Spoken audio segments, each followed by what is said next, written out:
안녕하세요. 저는 30대 후반 남자입니다. 불과 몇 달 전에 저는 결혼을 약속했던 한 여자와 결국 헤어지게 되는 일이 있었습니다. 그 사람이 저에게 저지르려 했던 행동들이 너무나 믿기지 않아서 지금도 잠을 설칠 정도네요. 그녀와 결혼을 하기 위해 처가에 인사를 드리면서 제 사연은 시작됩니다. 예비 처가댁에선 저를 마음에 들어 하셨어요. 저희 집안보다 처가댁이 좀 부유한 편이었지만 그렇다고 저희 집안이 못 사는 형편은 아니었어요. 그래서 생각하신 기준에서 미달이 되지 않는다고 생각하셨는지 그녀와의 결혼을 허락해 주셨죠. 저가 집안이 잘 사는 거지 직업적으로 봤을 때 저는 대기업에서 근무하는 중이었고 그녀는 일반 회사원에 재직 중이라 그 부분은 그래도 제가 좀 더 나은 편이었네요. 그렇게 큰 문제 없이 상견례 일정을 잡았고 일주일 뒤에 양가 집안이 만나기로 계획을 세우게 되었습니다. 그런데 그 일주일이라는 시간에 저에게 엄청난 일들이 눈앞에 펼쳐졌던 거죠. 사건이 시작된 월요일, 그녀와 저녁을 먹기 위해 일찍 퇴근한 저는 그녀의 회사 앞에서 기다리고 있었어요. 별 생각 없이 멀뚱히 서 있으면서 핸드폰을 보고 있었는데 옆 골목에서 웅성거리는 소리와 함께 입에 담지 못할 욕설을 서로 퍼부으면서 싸움이 났길래 무슨 일인지 확인해 보기 위해 옆 골목으로 천천히 들어가 사람들이 몰려있는 곳으로 가까이 다가간 순간 예비 장모님이 어떤 젊은 여자의 머리채를 잡고 흔들며 난리를 치고 계시더라고요. 너무 놀란 저는 급하게 어머님께 다가가서 알 수 없는 여자와 뒤엉켜 있는 걸 힘겹게 떼어낸 다음 무슨 상황이냐고 여쭤보게 되었죠. 아니, 저 여자가 글쎄 내 어깨를 툭 치는 바람에 들고 있던 가방을 떨어뜨렸지 뭐야. 자네, 이 가방이 얼마짜리인지 알아? 1억짜리 명품 가방이야. 그런데 떨어지면서 흠집이 나버렸다고. 여기 밑바닥 잘 봐봐. 확실하게 흠집이 난 거 보이지? 그런데 자기가 잘못한 게 없다면서 보상을 안 해주고 사과 한마디 없이 그냥 가려고 하는데 내가 AS로 발생되는 부분에 대해 보상을 해줘야 한다니까. 나보고 일부러 부딪힌 거라며 자기 잘못을 인정하지 않는데 내가 화가 안 나겠어? 저기요, 말을 그렇게 하시면 안 되죠. 저는 그냥 가만히 있었는데 아주머니께서 전화 통화하시면서 지나가시다가 저를 못 보고 부딪히셨잖아요. 그래서 가방이 떨어진 걸 왜 제가 보상을 해줘야 하냐고요. 여기 CCTV 많으니까 제가 진짜 잘못이 있다면 확인해 보시면 되는 거잖아요. 생사람 잡지 마시고 그냥 가던 길 가세요. 저도 일을 크게 만들고 싶지 않아요. 너 지금 말 다 했어? 그쪽이 하필 내 앞을 막아서고 있었으니까 이런 일이 생긴 거잖아. 자네 당장 경찰에 신고 좀 해주게. 엄마, 여기서 또 뭐 하시는 거예요? 당장 그만하세요. 괜히 일 크게 만들어봤자 좋을 거 하나 없다고요. 어머님은 그냥 넘어갈 수 없다면서 명품 가방에 흠집이 난 거에 대해 보상을 받으려고 부딪혔던 행인을 놓아주지 않고 있었어요. 저는 한쪽 말만 듣고 모든 걸 판단할 수 없어서 어머님과 부딪혔던 여성분께 양해를 구한 다음 주변 CCTV를 확인해 보기 위해 일단 경찰의 도움을 받기 위해 전화를 할 수밖에 없었습니다. 그 여자분도 자신의 오해를 풀어야만 속이 후련할 것 같다면서 기다리게 되었고 그렇게 경찰분들이 오셔서 주변에서 확인할 수 있는 CCTV를 찾아 살펴보게 되었습니다. 그렇게 편의점에서 밖을 촬영하던 CCTV를 확인해 볼 수 있었고 영상 속에선 진실만을 얘기해주고 있었어요. 어머님이 걸어가시다가 가만히 서 있던 여자분과 부딪히게 되었던 거였죠. 그걸 확인한 저와 그녀는 더 이상 아무 말도 할 수가 없었고 억울한 누명을 쓴 여자분은 당장 사과하라며 큰 소리로 어머님께 화를 내고 있었습니다. 그제서야 꼬리를 내린 어머님은 두 눈으로 확인을 하고 나서야 인정을 하셨네요. 다행인 건 그 여자분이 착하셔서 그냥 넘어간 거였지만 이 일은 더 크게 만들 수도 있는 상황이었어요. 예비 신부는 머리채를 잡혔던 여자분께 용서를 구했고 어머님 몰래 헝클어진 머리와 소중한 시간을 망쳐서 죄송하다며 여자분께 지갑에서 돈을 꺼내 지어준 뒤 수습을 하게 되었네요. 그렇게 모든 상황이 마무리가 되고 나서 저희는 어머님을 모시고 저녁을 함께 먹게 되었는데 그녀는 이런 일이 한두 번이 아니었는지 어머님께 화를 내며 그곳엔 왜 계셨는지 여쭤보았지만 어머님은 입을 굳게 닫으신 채 허기진 배를 급하게 채우셨네요. 제가 처갓댁에 인사를 드리러 갔을 때와 전혀 다른 모습을 보여주셔서 많이 당황스러웠지만 사람은 누구나 오해를 할 수 있기 때문에 그날은 그렇게 넘어갈 수밖에 없었어요. 그녀는 못 볼 꼴을 저에게 보여준 것 같아 미안하다면서 식사를 끝낸 뒤에 어머님을 모시고 서둘러 집으로 돌아가게 되었네요. 그렇게 정신없던 월요일은 어머님의 또 다른 모습을 보게 된 것 같아 상당히 당황스러웠었죠. 그날 그녀는 평소 때처럼 저녁 시간에 전화를 주지 않았고 별일 없냐는 문자에 답장 또한 없었어요. 아무래도 그날 있었던 일들에 대해 어머님과 대화를 하고 있는 것 같았습니다. 다행히 그녀와 다음날 연락이 닿았지만 전화 통화를 하면서 들려오는 목소리에는 힘이 없어 보였네요. 저는 그녀의 기분을 풀어주기 위해 저녁에 다시 만나자고 약속을 잡게 되었고 그날은 제가 좀 늦게 끝나게 되면서 그녀가 저희 회사 앞에서 기다리고 있었어요. 그런데 그녀의 얼굴을 마주하고 인사를 주고받으려는 순간 저는 걸음을 멈출 수밖에 없었어요. 그녀의 뒤에서 어머님이 고개를 내밀며 저에게 인사를 건네셨네요. 저는 어머님의 얼굴을 보고 당황해서 어색한 웃음으로 인사를 드렸고 그녀는 나중에 다 설명해 주겠다면서 일단 자기 차로 타라며 제 손을 이끌었습니다. 무슨 상황인지 알 수 없었던 저는 결국 제 차를 놔둔 채 그녀의 차에 올라탈 수밖에 없었어요. 그녀는 전날에 있었던 일에 대해 어머님이 많이 미안해하셔서 좋은 곳에서 같이 저녁을 먹길 원하신다고 했습니다. 그래서 어쩔 수 없이 같이 오게 된 거라고 설명을 해주고 있었죠. 그렇게 한참을 달려가고 있는데 갑자기 그녀가 머리가 아프다면서 두통이 오는지 잠시 약국에 들러 두통약 좀 사야 할 것 같다고 약국에 정차를 하게 되었어요. 뒷자리에 앉아 계셨던 어머님은 그녀가 스트레스 받는 일들이 생기면 두통이 자주 와서 크게 신경 쓸 일은 아니라고 했지만 약을 먹는 게 좋은 것도 아니라 운전을 제가 대신 해야 할 것 같다고 얘기하자 어머님께선 그럴 필요 없다며 차에서 내리시더니 운전석에 앉으셨습니다.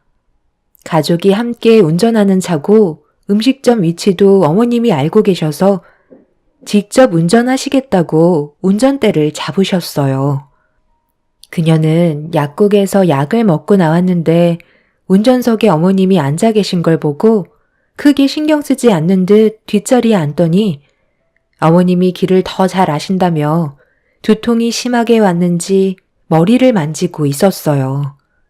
뒷좌석에 앉아있는 그녀가 계속해서 신경이 쓰여 뒤를 돌아봤는데 그 순간 무언가 쿵 하는 소리와 함께 꽤 큰 충격이 온몸에 전해지게 되었고 너무 놀란 나머지 앞을 바라본 순간 다른 차와 사고가 나고 말았습니다. 저는 사고가 나는 장면을 확인하지 못했기 때문에 어떤 상황인지 파악을 해야만 했어요. 그런데 운전대를 잡으셨던 어머님께서 차 문을 열고 밖으로 나가시더니 상대 운전자에게 다가가 삿대질을 하시면서 목소리를 높이셨고 상대 운전자가 잘못을 했는지 죄송하다며 어머님께 허리를 숙여 용서를 구하고 있었어요.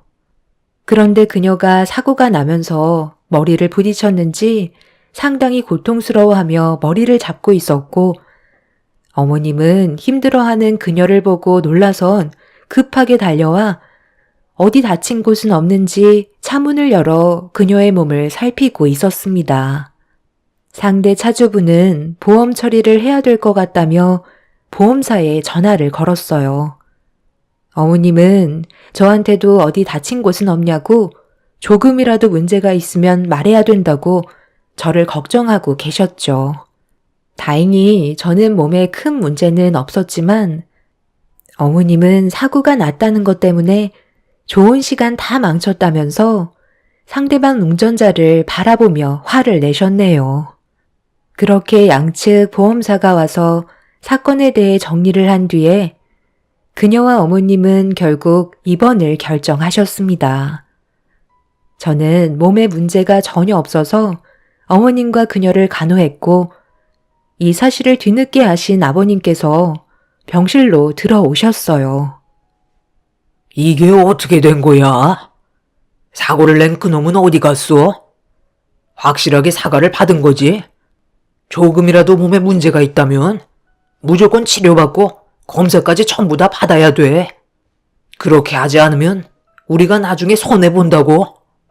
몸이 완전하게 괜찮아지기 전까지 절대 합의할 생각하지 마. 자네도 같이 타고 있었다면서? 자칫하다가 큰 사고로 이어질 뻔했는데 자네는 안 다쳐서 정말 다행이네. 그 사람이 잠깐 한눈을 파른 것 같다고 모든 과실을 인정했어. 그래도 예비사이가 옆에서 도와줬으니 빨리 해결할 수 있었던 거지. 우리끼리만 있었으면 여자라고 무시했을걸? 이래서 집안에 남자가 많아야 든든한 거야. 예진아, 회사에 다 미리 전화했지? 지금은 몸이 긴장해서 어디가 아픈지 나타나지 않는데 내일 되면 여기저기 쑤시고 아플지 모른다. 그러니까 너무 조급하게 생각하지 말고 최대한 받을 건 다 받고 퇴원하는 게 맞을 것 같다.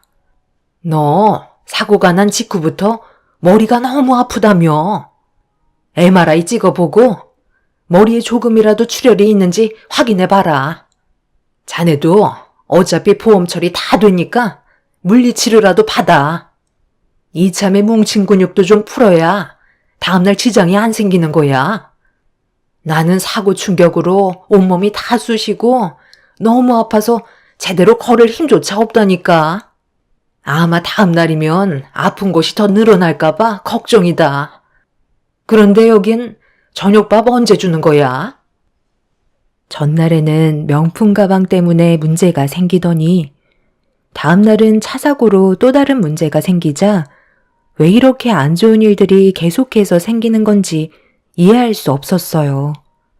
그러다 보니 오히려 만나는 게 안 좋은 일들을 만들게 되는 것 같아 퇴원을 하면 그녀와 만나는 건 조절할 필요가 있을 것 같다고 생각하게 되었죠.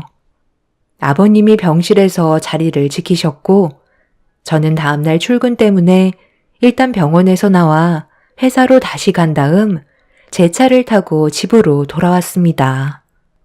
부모님도 이 사실을 알게 되시고 많이 놀라셨는지 병원을 가봐야 할 것 같다고 하셨지만 제가 부모님을 말렸어요. 두 분 다 80이 넘으셨는데 안 좋은 일들이 계속해서 발생이 될 때 굳이 밖으로 나가서 좋을 게 없다고 판단하게 되었죠.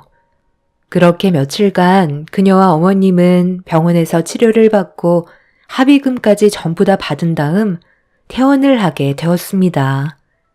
저는 그날 이후 상견례 전까지 안 만나는 게 좋을 것 같다고 얘기했었는데 어머님께서 저와 있을 때만 안 좋은 일들이 계속 생기니까 차라리 집에서 모이는 게 좋을 것 같다고 상견례 전에 얼굴 한 번 더 보기를 원하셨어요. 그리고 여러 가지로 할 말이 많다며 저와 함께 시간을 보내고 싶어 하셨습니다. 예비 처가댁에서 모이는 건 크게 문제될 것 같지 않아서 어머님의 초대를 받아들였고, 그렇게 저는 처가댁에서 저녁 식사를 하며 대화를 주고받게 되었네요. 그녀도 집에서 가진 모임이 마음에는 한결 편했는지 두통도 없어진 것 같았어요. 그런데 자네도 이제 우리 집안 식구가 될 텐데 제대로 된 보험 하나는 드러나야 하지 않겠어? 내가 며칠간 병원에 입원해 있으면서 생각이 좀 많아졌는데 얼마 전에 사고가 전혀 예상하지 못한 상태에서 터진 거잖아. 앞날은 아무도 모르는데 자네도 내 딸과 결혼을 하고 난 이후에 불행한 일들이 갑자기 닥쳐올지도 모르고 정말 심각하게는 자네가 내 딸과 결혼하자마자 사고로 세상을 떠날지도 모르는데 보험 하나 정도는 제대로 드러나야 하지 않겠어? 인간은 미래를 예측할 수 없기 때문에 미리 대처할 수 있는 방법을 찾아서 준비하는 게 좋을 것 같다고 생각하게 되었네. 그러니까 이번 기회에 자네도 보험 하나 제대로 듣는 게 좋을 것 같은데 어떻게 생각하나? 저도 보험이 없는 건 아닌데요. 생명보험까지는 아직까지 생각해 본 적은 없는 것 같아요. 제가 하는 일이 위험한 것도 아니고 딱히 필요성을 느끼지 못했거든요. 어머님께서 하신 말씀대로 미래를 바라볼 수 없으니 항상 준비하는 게 옳다고 생각하지만 아직 저는 지금 당장 생명보험을 준비할 마음은 없어요. 나중에 제가 정말 들어야 한다고 생각될 때 그때 상의해서 준비하도록 하겠습니다. 제가 말씀드린 부분에 대해 너무 서운하게 생각하시지 않으셨으면 좋겠어요. 자네가 만약 내 딸과 결혼을 하고 사고로 세상을 떠나게 되면 그때는 준비를 할 수가 없는데 생각할 시간이 뭐가 필요한가? 과부 만들고 생명보험도 안 들어서 내 딸만 손해를 보게 되는 건데 그건 내 딸을 생각해 주는 게 아니지. 그만큼 진심으로 사랑하지 않고 있다는 거 아니겠어? 내가 만약에 자네였다면 조금의 고민도 하지 않고 생명보험 들었을 것 같은데. 분위기 좋게 식사를 하다가 갑자기 보험 얘기가 나오더니 뜬금없이 생명보험에 가입을 하라는 어머님의 말에 저는 당황하고 말았어요. 보험이야 언제든 가입할 수 있지만 하라는 대로 무턱대고 실행에 옮기는 건 아닌 것 같아 진지하게 생각을 해보는 게 좋을 것 같다고 드린 말씀이었는데 처가댁에선 그런 저를 안 좋게 바라보셨네요. 옆자리에 앉아있던 그녀는 아무 말도 하지 않았지만 확실한 건 기분이 좋아 보이는 건 아니었어요. 저에게 실망한 것 같은 느낌이 들어 결혼을 하고 신중하게 알아본 뒤에 결정하겠다고 했지만 아버님 어머님께선 제 입에서 생명보험 가입을 바로 하겠다는 말이 나올 거라고 예상하고 계셨는지 반대되는 말을 들으셨을 때 상당히 불편해 하셨습니다. 사람마다 의견 차이가 다른 건데 제 입장은 조금도 생각해주지 않으려는 모습에 저 또한 솔직히 너무 서운했었어요. 그렇게 식사 초대 자리의 분위기는 안 좋게 흘러갔고 더 이상 있어봤자 계속해서 안 좋은 말만 듣게 될 것 같아 서둘러 정리를 한 다음 인사를 드린 뒤 집으로 돌아올 수밖에 없었네요. 최대한 좋은 쪽으로 마무리 지으려 했지만 이미 처가 식구들은 상처를 많이 받았는지 제 말은 귀에 들어가지 않았었어요. 그리고 이런 상황 속에 상견례가 이어지게 된 거였죠. 그래도 앞으로 좋은 모습 더 많이 보여드릴 기회는 많기 때문에 서운해하시는 마음 최대한 빨리 되돌려 놓고 싶었었죠. 그녀는 그래도 그날 있었던 일에 대해 심각하게 생각하지 않았는지 저에게 밝은 모습을 보여주었고 심각한 분위기는 아니었지만 약간의 긴장 속에 상견례를 시작하게 되었습니다. 정말 다행이었던 건 양가 부모님께서 인사를 주고받으신 뒤 대화가 매끄럽게 진행이 되고 있었는데 너무 긴장을 했는지 갑자기 배가 뒤틀려서 화장실을 잠시 다녀와야만 했어요. 어머님, 아버님께 양해를 구한 다음 화장실에서 볼일을 끝내고 나오려는데 저에게 전화 한 통이 와서 받게 된 순간 저는 그 자리에서 온몸이 굳어버리고 말았어요. 전화를 주신 분께 절대 그럴 리 없다고 잘못 보신 거라며 설명드렸지만 그 사람의 말을 듣고 있는데 불신이 점점 확신으로 바뀌더라고요. 그래서 제가 들었던 내용에 대해 처가 식구들의 입으로 직접 들어봐야 할 것 같다고 결정하게 되었고 그렇게 양가 부모님이 계신 자리로 걸어가고 있는데 저희 부모님과 어머님, 아버님의 언성 높인 목소리가 식당 전체가 흔들릴 정도로 울려 퍼지길래 급하게 문을 열어 상황을 살피게 되었네요.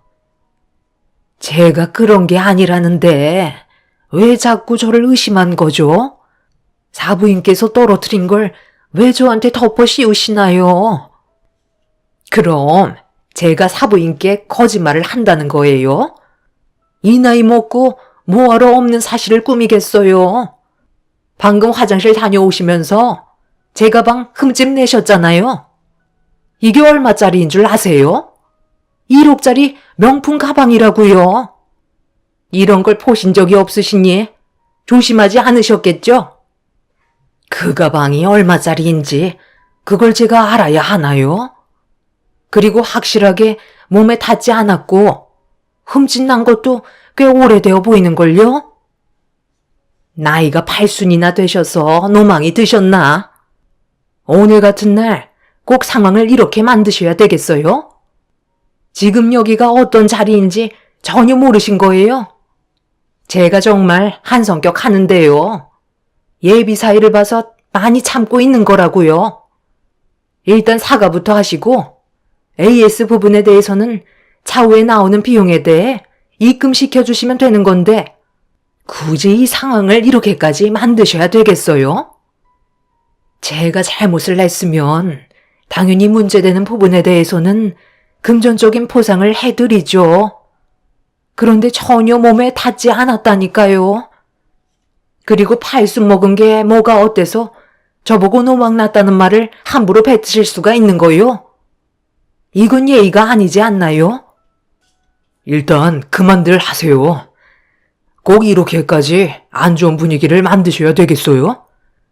어머님 가방이 떨어질 수 있는 거고 그리고 생활하다 보면 어느 정도 흠집이 생길 수 있는 거잖아요. 저희가 하루 이틀 얼굴 볼 사이도 아닌데 가방 떨어진 거 가지고 이 정도로 심각한 분위기를 만드셔야 되겠어요? 제가 봤을 때 어머님 가방에 흠집 난 거 저번에 생겼던 위치랑 똑같아 보이는데요. 그래서 지금 내가 거짓말을 하고 있다는 거야? 어디서 창모를 의심하고 있어? 내가 맞는다면 맞는 거지. 제발 억지 좀 부리지 마세요. 어머님 1억짜리라고 하시는 가방 그거 진품 맞아요? 말만 그렇게 하시는 거지. 확실하게 1억짜리 가방 맞는다는 증거가 어디 있어요? 여기 근처에 진품인지 가품인지 확인한 곳이 있는데 한번 가보실까요? 자네 지금 나를 의심하는 거야? 내가 오죽했으면 이렇게까지 나왔겠어. 명품 가방인데 떨어져서 마음이 아파 그런 거라는 걸 이해해주지 못하는 거야? 차라리 이 결혼 없던 걸로 하는 게 좋겠네. 자네같이 마음씨가 좁아터진 사람을 내 딸에게 넘겨줄 생각 없고 앞으로 2번 다시 연락도 하지 말게. 어차피 생명보험 가입도 안 하겠다는 사이 뭘 믿고 내 딸을 맡길 수 있겠나? 그 말 왜 안 나오나 했는데 잘 됐네요. 저도 어차피 이 결혼 이어갈 생각 조금도 없었어요. 제가 방금 전화를 받았는데요. 무슨 말을 들었는지 알아요? 당신들 모두 인생 쫑난 줄 알라고. 꼬리가 길면 결국 밟힌다는 거 몰라? 제가 방금 통화한 녹음 내용이에요. 저는 팔순 엄마를 세워두고 1억 명품 가방에 흠집 냈다며 상견례 자리에서 엄마한테 삿대질을 한 어머님의 행동에 더 이상 참을 수가 없었고 너무 화가 난 나머지 상차림을 뒤엎은 뒤 굳어진 얼굴을 하고 있던 그녀에게 다가가 모든 게 끝났다고 속닥거린 뒤 핸드폰에 녹음되어 있던 통화 내용을 들려주었고 그 순간 처갓집은 묵사발이 되어 버렸습니다. 그 말이 정말 사실이에요? 저는 전혀 느끼지 못했는데요. 그러니까 이 모든 게 계획되어 움직였다는 건가요? 한두 번이 아닙니다. 계획적 보험 사기단이에요. 저도 뭔가 이상해서 조사를 해봤는데요. 패턴이 너무 똑같아요. 또 자주 범행을 저지르면 의심을 사게 되니까 어느 정도 간격을 두고 일을 저지르는데요. 정말 다행인 건 그쪽이 아직 무사하다는 거예요. 생명보험에 가입하라고 계속 강요받으셨죠? 그 말이 무슨 뜻이겠어요? 나중에 정말 돈이 급할 때 그쪽의 목숨값을 받아가겠다는 말이에요. 결혼 전에 생명보험에 미리 가입을 해놔야 의심을 덜 받을 거잖아요. 그런데 누구신데 제 전화번호를 어떻게 아신 거죠? 저를 왜 도와주시는 건가요? 저 무슨 연관이라도 있으신 거예요? 저는 그 여성분과 결혼을 약속했던 동생의 형입니다. 그리고 지금은 제 동생을 병간호해주고 있는 상황이고요. 제 동생도 생명보험에 가입이 되어 있었고 큰 사고가 한 번 났었지만 다행히 생명은 구할 수 있었어요. 하지만 식물인간으로 평생을 살아갈 수밖에 없었죠. 그때는 결혼을 하기 전에 사고가 났었는데 보험금 수령자가 그 여성분으로 되어 있었거든요. 제가 그녀와 결혼을 하기 전에 이미 결혼을 약속했었던 남자가 있었습니다. 그런데 그녀는 그 남자에게 생명보험에 가입을 하게 만들었고 범행을 저질렀지만 위태로운 상태에서 그 남자가 기적적으로 생명은 건질 수가 있었어요. 그런데 생명보험에 가입이 되어 있었고 보험금 수령자가 그녀로 되어 있었다는 걸 전혀 알지 못했던 가족분들은 이 문제에 대해 소송을 걸었습니다. 하지만 계획적인 범행의 동기가 없었다는 거에 재판에서는 그녀의 가족에게 손을 들어주었고 세상을 언제 떠날지 모르는 그 남자의 보험금 수령은 가족분들의 이름으로 바뀌게 되면서 인연을 끊게 되었던 거죠.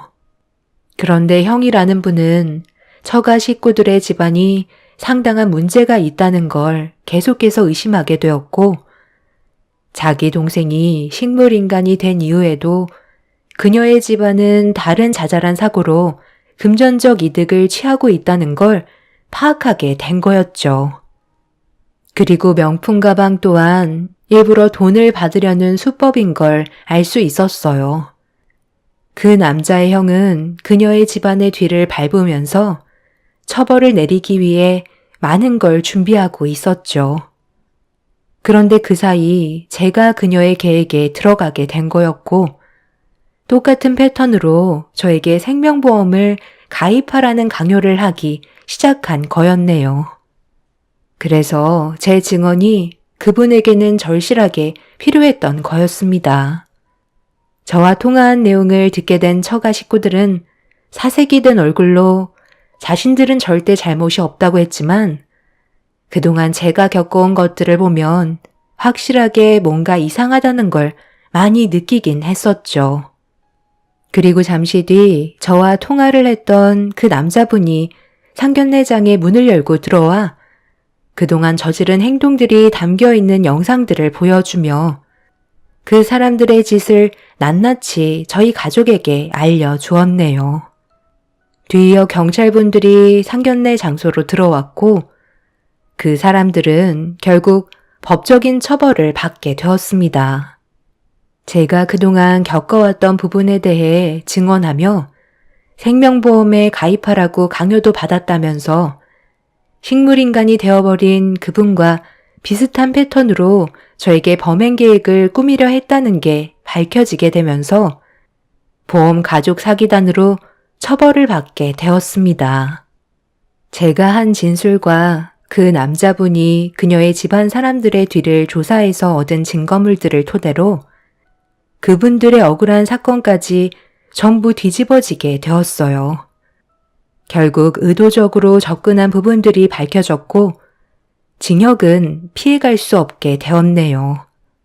만약 그 남자분의 끈질긴 추적이 없었다면 저도 그분의 동생처럼 식물인간이 되었거나 세상을 떠났을지도 모르죠. 사람이 제일 무섭다는 걸 이번에 처음 겪게 되었습니다. 앞으로 항상 뭐든지 신중히 결정해야 될 것 같네요. 그 사람들처럼 악한 마음을 가지는 사람들이 더는 이 세상에 없길 바랄 뿐입니다. 제 사연 들어주신 분들 감사합니다. 안녕하세요. 저는 30대 후반 여자입니다.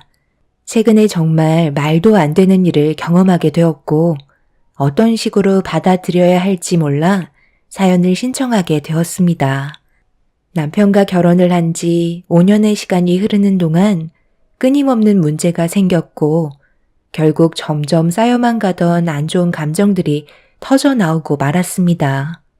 저희 부모님과 남편은 애초부터 사이가 좋지 않았었어요. 날이 가면 갈수록 남편에게 바라는 것들이 많아졌고 남편도 저희 부모님에 대한 요구들에 대해 점점 지쳐가고 있었죠. 그러다 보니 친정에 가는 것도 두려웠고 남편에게 더 이상의 피해를 주고 싶지 않았습니다. 저희 부부가 일부러 이런저런 핑계를 대면서 계속해서 피하려 하자 부모님도 나중엔 눈치를 채셨는지 일부러 저희 집에 찾아오셨어요. 내가 최근 들어 뭔가 느낌이 이상해서 계속 지켜보고 있었는데 너희들 지금 일부러 피하는 거니? 집안 행사가 있어서 얼굴 좀 보자고만 하면 다른 이유를 대면서 오질 않고 있잖아. 어느 정도껏 해야지. 우리는 눈치가 없는 줄 알아? 뭐가 불만이길래 오지 않으려는 거야? 아무리 생각을 해봐도 이해가 안 돼서 그런다. 얼굴 안 볼 이유가 딱히 없잖니. 이유가 없다고요?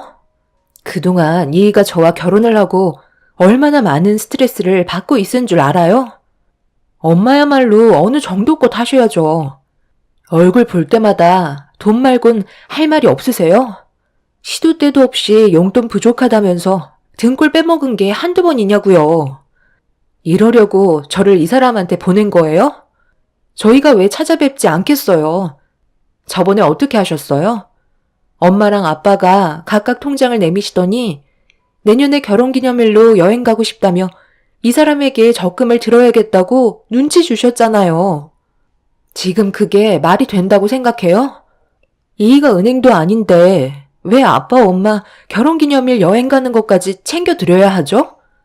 통장을 얼굴 앞에 내밀면서 아빠 통장에 200만 원, 엄마 통장에 100만 원 매달 입금하라면서 생활비는 또 따로 요구하셨잖아요. 이희가 저와 결혼하고 뭐라고 한 줄 아세요?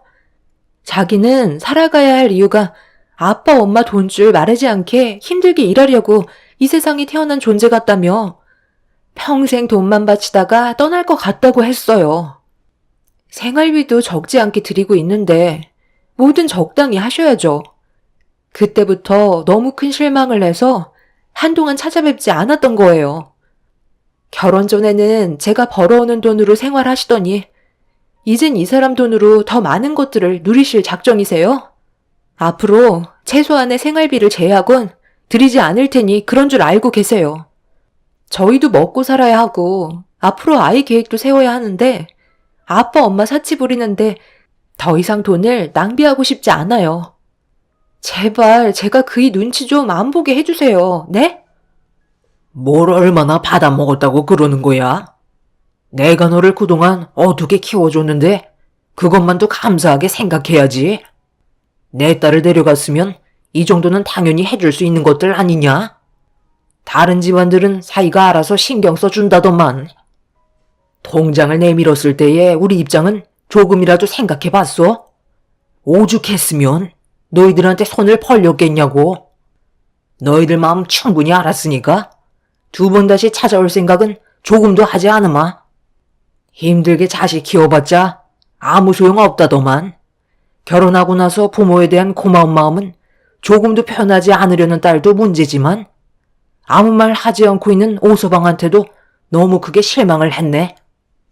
충분히 어떤 마음인지 알았고 앞으로 찾아오지 않을 테니 잘 먹고 잘 살아라. 늙으면 세상 떠야지. 너희들한테 괜히 피해만 줘서 미안하다. 뭐하고 있어? 당신도 이제 그만 일어나. 우리는 자식들에게 짐만 될 뿐이야. 부모님은 저희 부부 앞에서 눈시울을 붉히셨고 상황이 정말 난감하게 흘러가고 있었어요. 분명 잘못은 부모님이 하셨는데 저희를 미안하게 만들게끔 상황을 조성하고 있었죠. 남편은 이미 저희 부모님께 실망을 너무 크게 해서 그런지 아무런 반응을 보이지 않고 있었습니다. 누가 봐도 연기하는 게 뻔히 보이는데 부모님은 눈물을 흘리시면서 억울하다고 하소연을 하셨어요. 그렇게 자리에서 일어나셨는데 현관문을 나서기까지 한참의 시간이 걸렸습니다. 저희가 서둘러 잡아주길 원하고 계시는 듯 보였지만 남편과 저는 단호한 모습을 보여주었네요. 결국 엄마는 저희를 보며 화를 내고 말았습니다.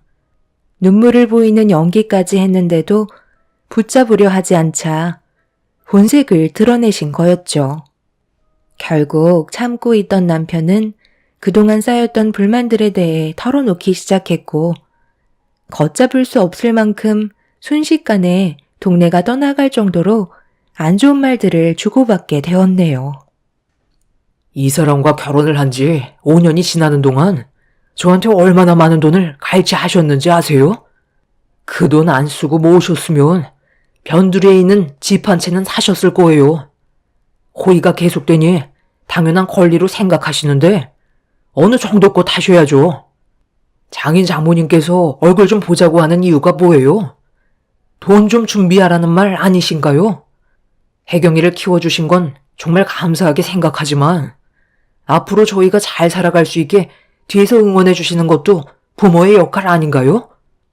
그런데 두 분은 저희만 보면 돈 얘기만 꺼내시는데 제가 가고 싶겠어요? 그동안 정말 많이 참고 또 참았습니다. 저도 더 이상은 그냥 넘어가지는 못할 것 같네요. 오늘 이 시간 이후부터 금전적인 지원은 일절 없을 테니 알아서 살아 가십시오. 오서방, 자네 지금 우리를 굶길 작정이야? 최소한의 생활비는 보장해줘야 하지 않겠어? 우리 나이에 일자리도 못 구하고 아무것도 할 수 없는 처지인데 생활비까지 끊어내겠다고? 나도 이렇게까진 안 하려 했는데 그럼 내 딸은 다시 되돌려 받겠네. 내가 자네한테 내 딸을 넘긴 이유는 앞으로의 삶이 좀 더 풍요로워지기 위해 큰맘 먹고 넘겨준 건데 꼴랑 5년 받아먹었다고 벌써부터 이런 식으로 불만을 털어놔? 자네만 아니었어도 우리 집안은 혜경이가 벌어오는 돈으로도 충분히 생활하고 있었어. 덕분에 내가 모은 돈은 얼마 되지 않지. 엄마 아빠가 돈 좀 모을라 치면 뺏어가고 없는 이유 만들어서 다 털어갔잖아. 지금까지 네가 병치레 안 하고 자라온 것만도 감사하게 생각해. 우리가 괜히 너한테 투자한 줄 알아? 최대한 부유한 집안에 보내려고 그동안 얼마나 애썼는데 그런 마음은 하나도 몰라주고 이런 식으로 배신을 때려? 둘이 탈이 나준 게 누구 덕분이야? 내가 많은 사람들한테 시간을 쏟아붓지 않았다면 둘은 선자리조차 이루어지지 않았다고. 힘들게 만들어준 인연에 대해 감사하게 생각하지는 못하고 이제 와서 그깟 돈 몇 푼 때문에 인연을 끊겠다고? 안 되겠다. 지금 당장 사돈 분들 여기로 오시라고 전해드려라. 그냥 말 나온 김에 이혼까지 절차 밟고 여기서 인연 마무리 짓자고. 뭐해? 사돈 어른한테 전화하래도? 정말 너무하시네요. 아빠가 뭔데 이 사람이랑 이혼을 하라 마라 하세요? 선자리 봐준 건 감사하게 생각하지만 제가 이 사람을 선택하고 결정한 거라고요. 서로 마음이 맞지 않았다면 결혼까지 생각했겠어요? 아무리 부모라고 해도 부부의 연을 맺은 저희한테 함부로 할 수 있는 권한은 없는 거예요. 시부모님 불러서 양가 집안 난장판 만들려고요? 이런 걸로 저희를 겁줘서 돈을 주겠다는 말이 입 밖으로 나오게 만드시려는 거 제가 모를 줄 알아요? 저희 집에서 빨리 나가주세요. 부모님과 남편은 쉬지 않고 안 좋은 대화를 주고받았어요. 점점 격해진 감정 싸움은 결국 몸싸움으로까지 번지게 되면서 아빠는 남편의 멱살을 잡고 놓아주지 않았습니다. 그런데 예상하지 못한 돌발 상황이 눈앞에 펼쳐졌고 가족 모두가 인터폰에 비친 얼굴을 본 순간 온몸이 석고처럼 굳고 말았습니다. 현관문 밖에 시부모님께서 연락도 없이 찾아오셨어요.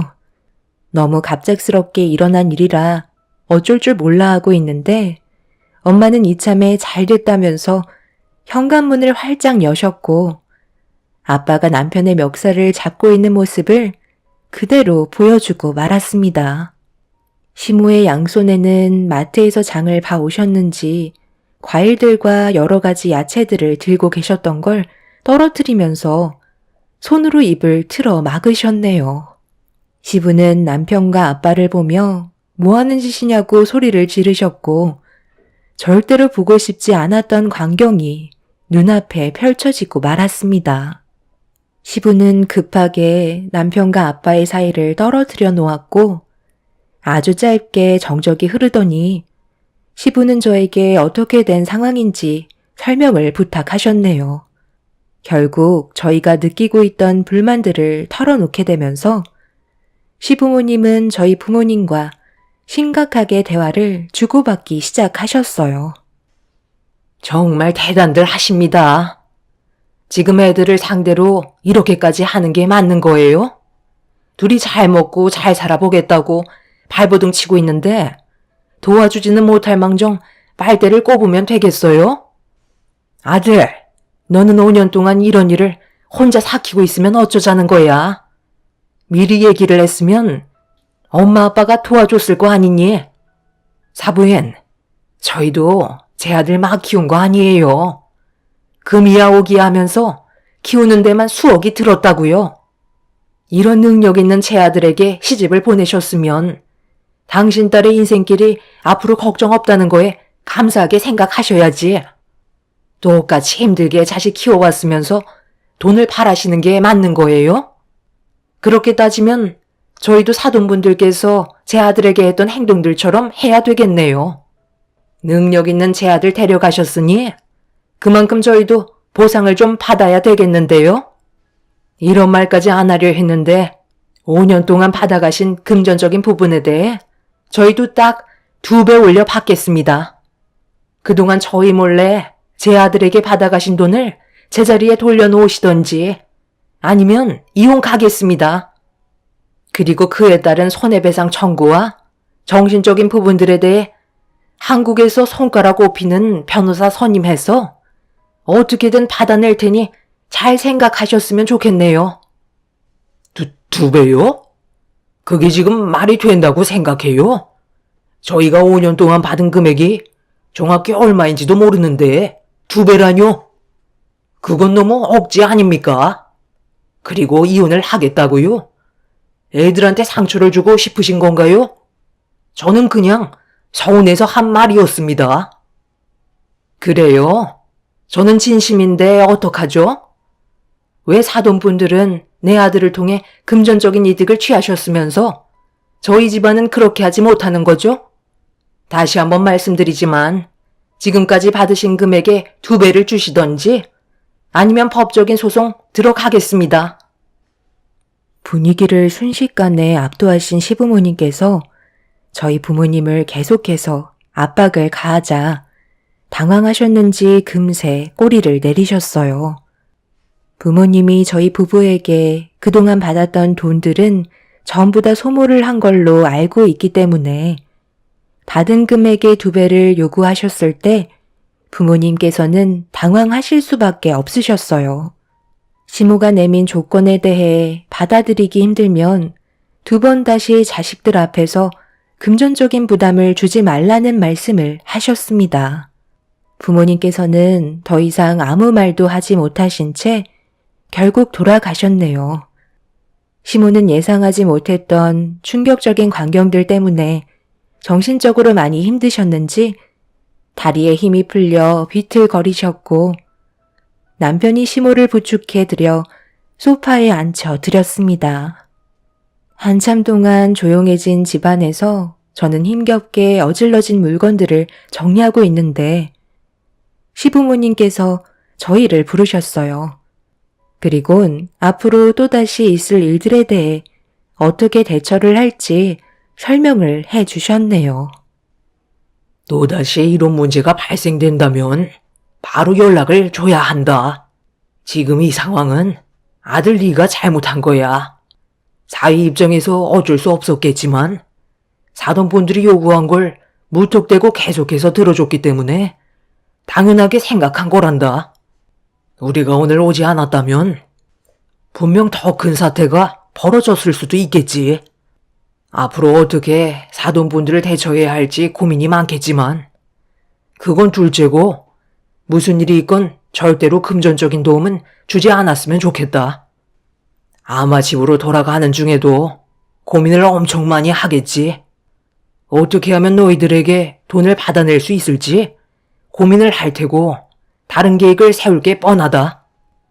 그렇기 때문에 무슨 일이 생긴다면 무조건 우리한테 먼저 연락을 주고 도움을 요청해라. 미리미리 대응을 해야 더 큰 일을 막을 수 있는 거야. 시부모님의 말씀대로 저희 부모님께서는 또다시 문제를 불러 일으킬 것 같아 보였어요. 시모는 제 손을 잡아주시면서 그간 얼마나 고생이 많았냐며 저를 위로해 주셨습니다. 그날 한참 동안 저희 집에 머물다가 돌아가신 뒤 한 달 정도의 시간 동안 큰 문제는 일어나지 않았고 부모님께 연락 한 통 온 적 없었습니다. 시간이 흐른 만큼 어느 정도 긴장이 풀려 있는 상태였는데 갑자기 엄마한테 연락이 왔어요. 돈이 다 떨어져서 도와달라는 연락일까봐 받지 않았는데 잠시 뒤 문자 한 통이 도착했고 확인하는 순간 다시 걸려온 엄마의 전화를 받을 수밖에 없었네요.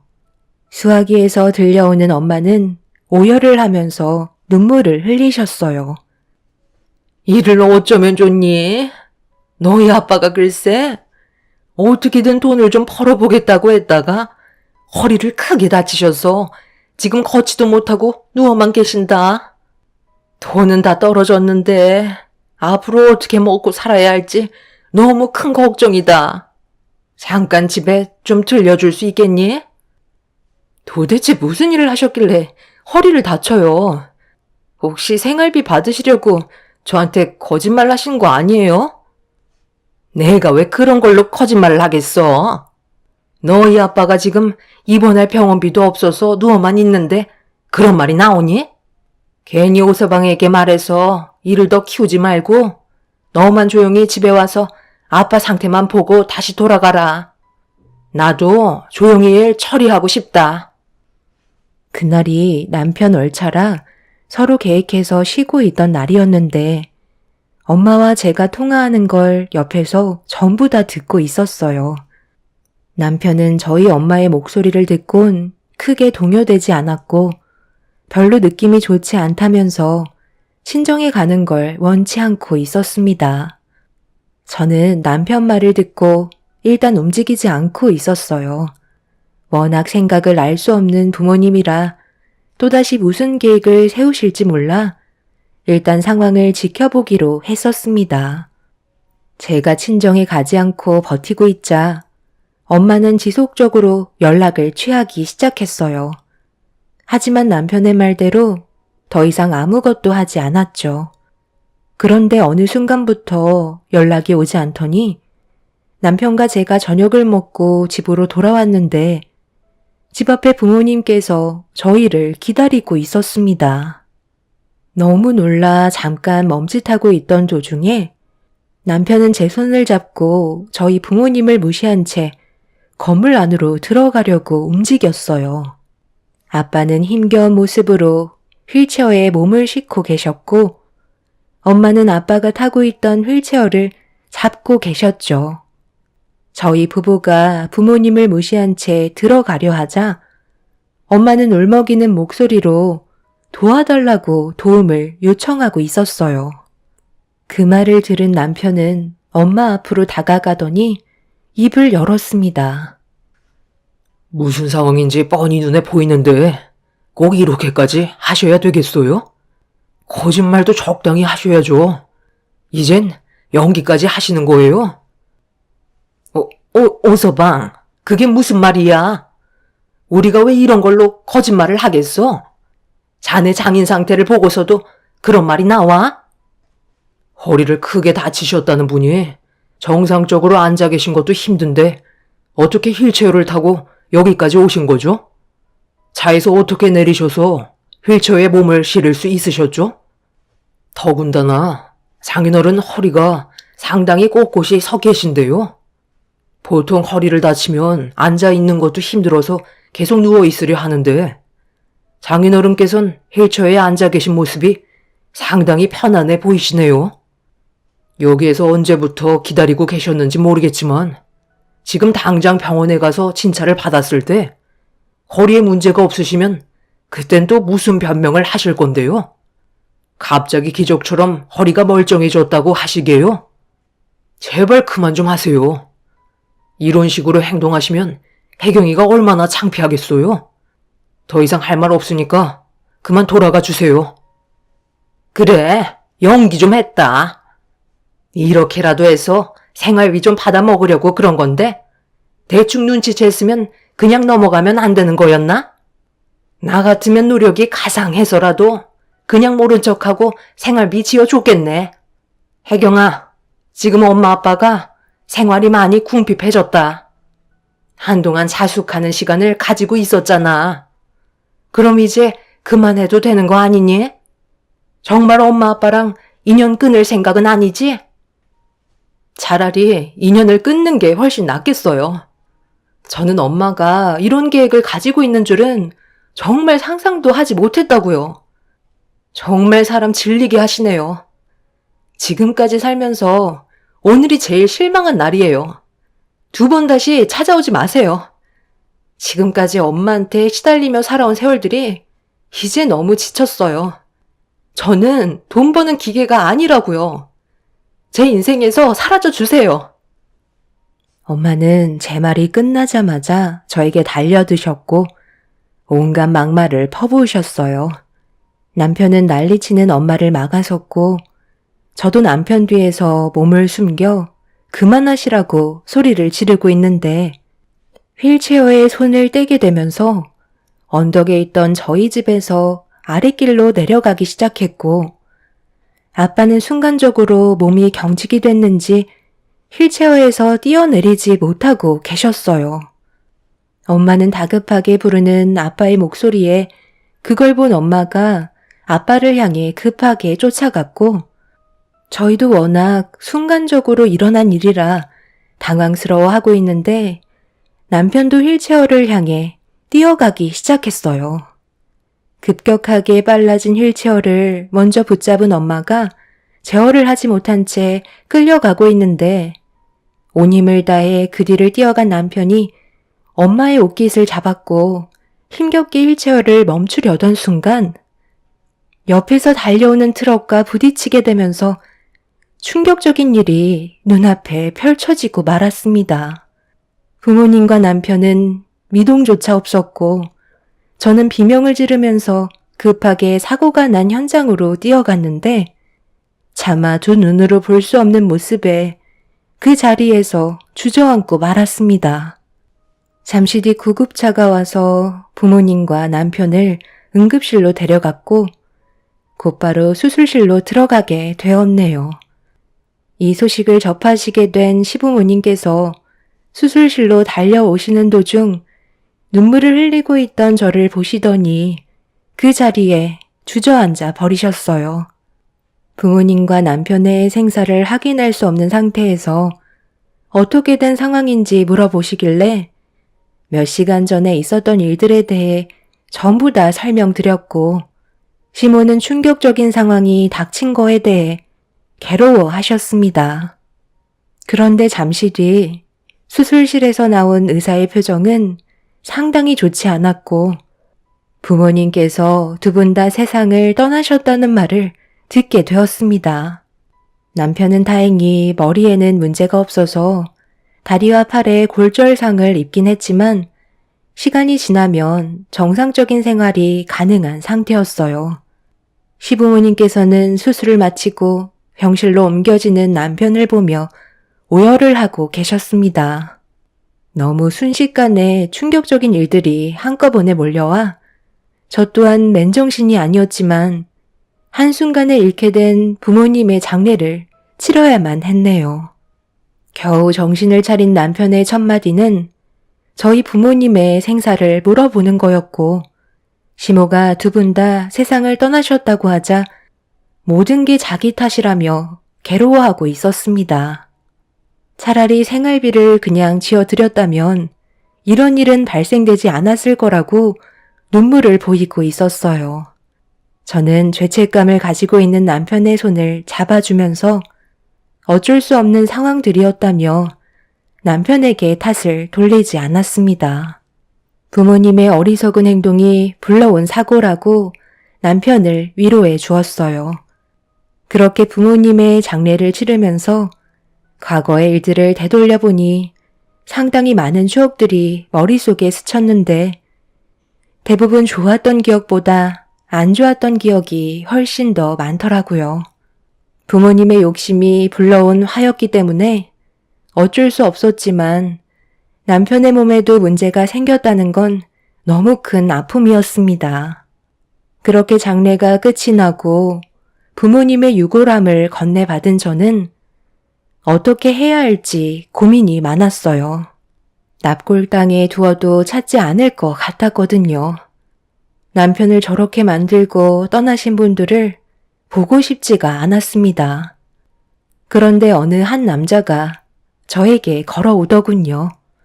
제가 부모님의 유골함을 들고 가만히 있으니까 어디에 안치할 건지 정해지지 않았냐며 시설도 좋고 관리 또한 신경 써서 해준다며 두 분 합해서 최고급으로 해주겠다고 얘기하길래 납골당에 안치하는데 얼마냐고 물어보자 영업사원이 3천만 원 정도를 얘기하고 있었습니다. 그런데 그 말을 옆에서 묵묵히 듣고 계셨던 시모가 갑자기 제가 들고 있던 유골함을 빼서 들더니 죽어서도 사이든 꼴 빼는 3천짜리 납골당에 뭐하러 두냐며 사정없이 바닥으로 내리쳤고 순식간에 부모님의 유골함은 산산조각이 나고 말았습니다. 시모는 세상 떠나서까지 자식들 돈줄 빨아먹게 생겼다며 기억에서 지워버리라는 말을 거침없이 하셨습니다.